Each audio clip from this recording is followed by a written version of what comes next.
Just breathe it in, guys. Breathe it all in. Really embrace this wonderful Thanksgiving weather. Yeah. Isn't it just beautiful, serene? I mean, it's just the perfect weather to celebrate Thanksgiving Day. You know, of all the days for Mother Nature to hit Guam with a tropical storm, they just had to pick Thanksgiving Day. Thank you, Guam. Thank you so much. You're what I'm actually thankful for this year. I'm thankful for losing my power early in the morning so I couldn't upload a video. I'm thankful for this lovely weather, you know. As you can see, it's cloud, miserable, gray, and bleak. You know, that's just things to be thankful for, as you can tell. Oh yeah, so thankful. But enough sarcasm around. Hey guys, the Black Critic Guy, and I'm here with another video for BCG Disney Week. And this one's gonna be a fascinating one, not only because I'm starting it off with how bad the weather is here on Guam. Great way of spending Thanksgiving Day. No. This is actually gonna be more of a discussion type video. So as many of you know, last week they released the Toy Story 4 teaser trailer. And you see Woody, Buzz, Jane, Spanky. No, that's not his name. His name's not Spanky. I don't really know all the names outside of Woody, Buzz, Jane.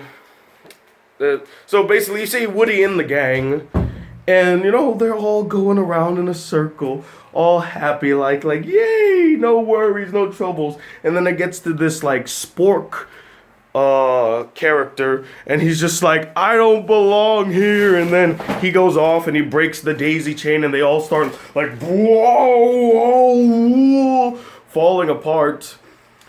And you know, the trailer was cute. It was, you know, humorous. I like the song choice. I'm addicted to that song now. But I'm very torn by my feelings for Toy Story 4, because I both want it and I don't want it. I'll start with the positive. I want it because when they first announced that they were doing Toy Story 4, they announced it as a romantic comedy. And for those who are familiar with me, who have been following my channel since its genesis, you all know one of my favorite genres of movies is romantic comedies. Yes, they are cliche. Yes, they're very derivative. Most are derivative, and most are very obvious. But I'm a sucker for love. I'm a sucker for romance, and I like a good or entertaining love story. And guess whose love story it would have been? Woody's and Little Bo Peep's love story. One of my biggest complaints about Toy Story 3, there isn't much, but my only complaint is that they brought back all the characters except for Bo Peep. Why? Why was Bo the only one that was excluded? In the back of my mind, I thought, oh, maybe she broke. Like, Andy was playing with her, he accidentally dropped her, and she cracked or something like that. Which would be actually an interesting angle to take with Toy Story 4. What if she did break? They sold her away, they put her back together, and now she's deformed, and it's gonna test Woody's love for her? That'd be an interesting direction for them to take. I don't think that's what they want to take, but that would have been an interesting direction. But I was upset that Little Bo Peep, of all the characters not in the film, Little Bo Peep's not there. I liked her relationship with Woody. It was cute. It was not humorous, but it was cute. It was touching. I liked that Woody had a companion, and to see her gone upset me immensely. So hearing she's coming back for Toy Story 4 and playing a pivotal role, that's exciting. I want to see that. I want to see that. And also, I do find the concept of this film rather daring and interesting. It's about a spork that becomes a toy and has an existential crisis as to what his identity is. That can bring forth a lot of comedic possibilities and maybe even some touching moments about what it means to be a toy or what is life to a toy. You know, I would expect some deep stuff like that from a Toy Story film, and they could pull it off. I believe them. So yeah, it had a lot of potential to be something great, and I am looking forward to the film because I want to see Bo Peep. I want to see Woody and her rekindle their romance, their relationship, see them bonding. I'm curious to see what this Spork character is going to be like. He's voiced by Tony Hell from Arrested Development and Veep fame, and he's basically just playing Buster Bluth as a toy. So it's being done by Pixar.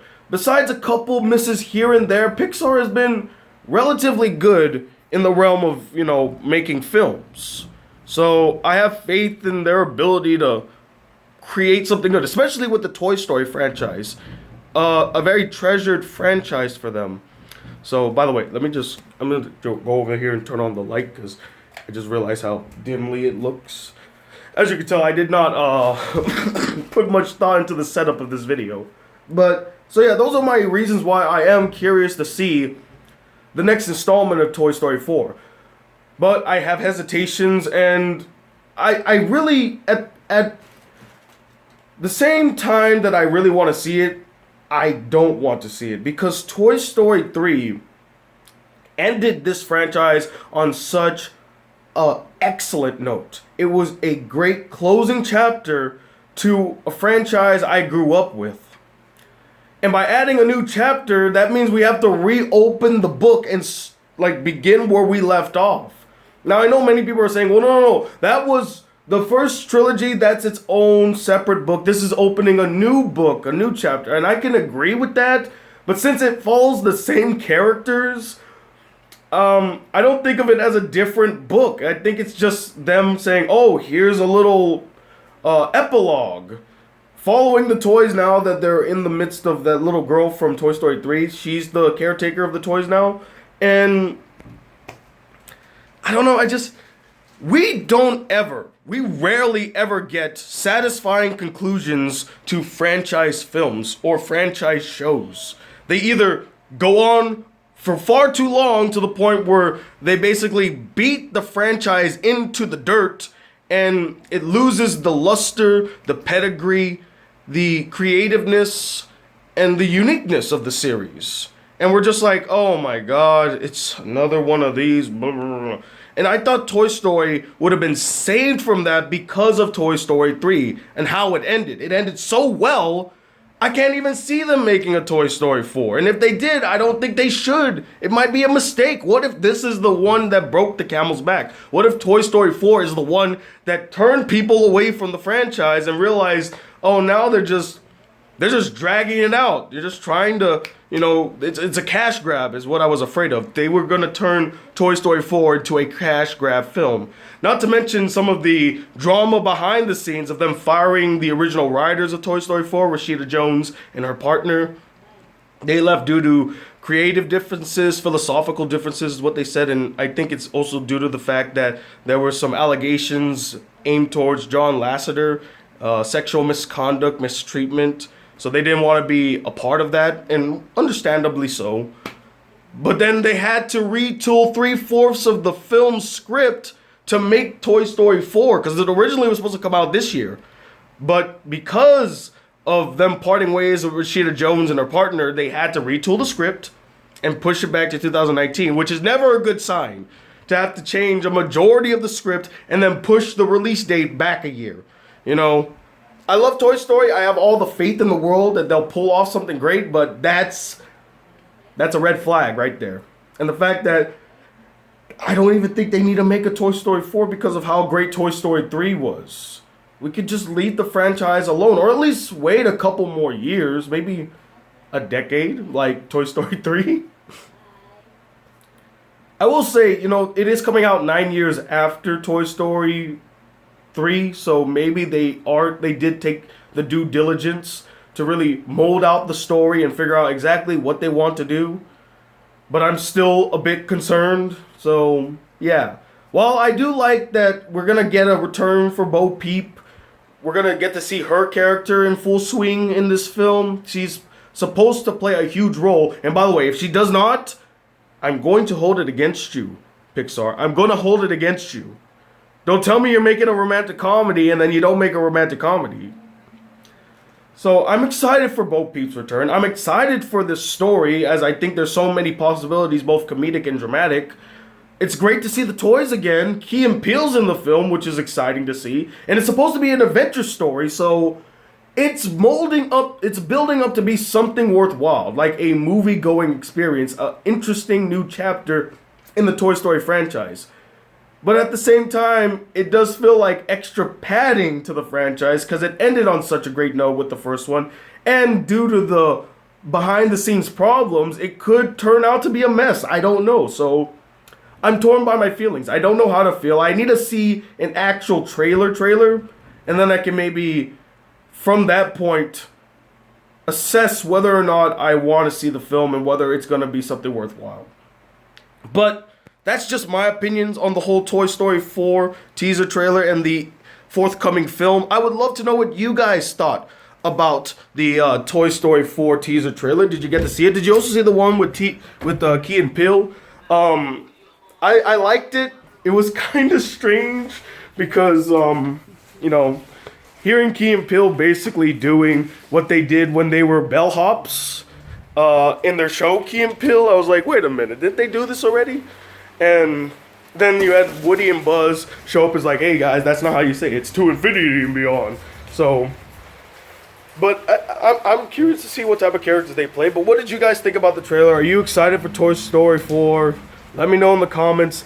I'm working on my top 10 list. I kid you not, halfway done with it. The power went out and I lost like 2/5 of my video and I gotta start from scratch again. So I gotta do that. That's why I'm making this video first now. Originally, I was supposed to make this after the top 10 list, but the power just had to go up because there's a tropical storm in Guam. Thank you, Guam. Happy Thanksgiving, Guam. Anyway, thank you all for watching. Stay tuned for more Disney Week videos, and I will see you guys soon. As always, if you'd like to see more videos on the channel, be part of the Black Critic Crew, please hit that subscribe button below. Like this video if you really enjoyed it. I'm Tony Watt II, still sweating my ass off because it's humid in Guam, and the rain just feel the raindrops, guys. Yes. Just enjoying this lovely Thanksgiving weather as the Black Critic Guy. Till then, peace, YouTube.